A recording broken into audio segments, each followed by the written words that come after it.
Subscribe to our channel by clicking the subscribe button.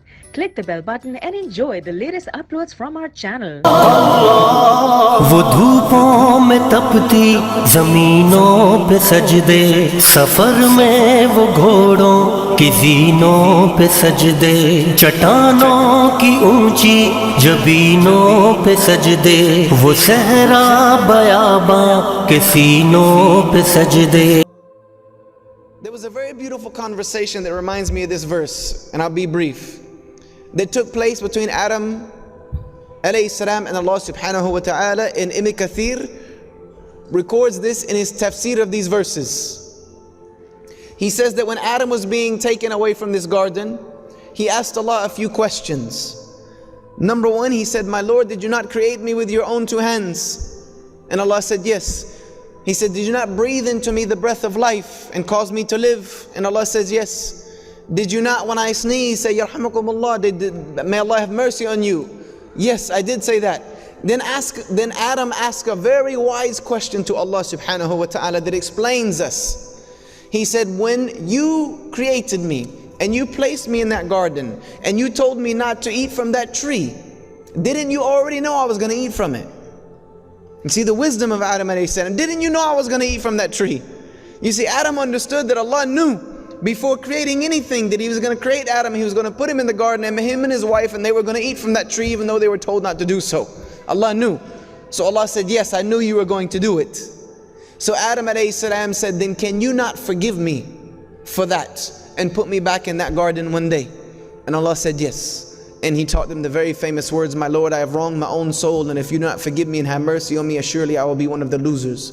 So you see, life is not about whether you will sin or not, because you're going to sin.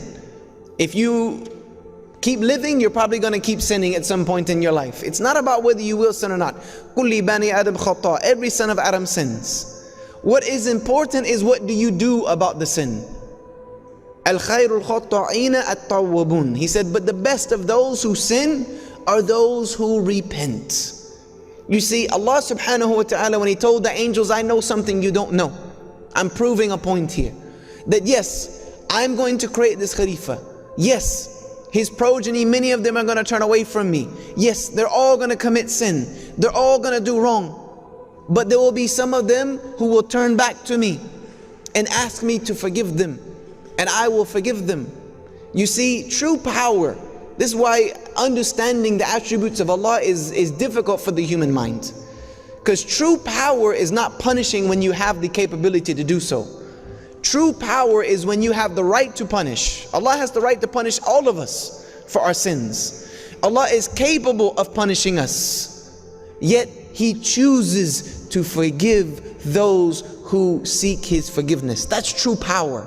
When you have all the capabilities, all of the power to punish, and yet you lean towards forgiveness, and you're lenient and merciful. This is the Rabb that we serve. This is the Rabb that the Muslims worship. Is a Rabb who is forgiving, who is merciful, that knows that I'm going to sin, that knew that I was going to sin before He created me. So therefore, when I do so, I am going to turn to Him and beg Him to forgive me, and you will find Him to be most merciful. This is a beautiful part of Islam that I get from these verses, and Allah knows best.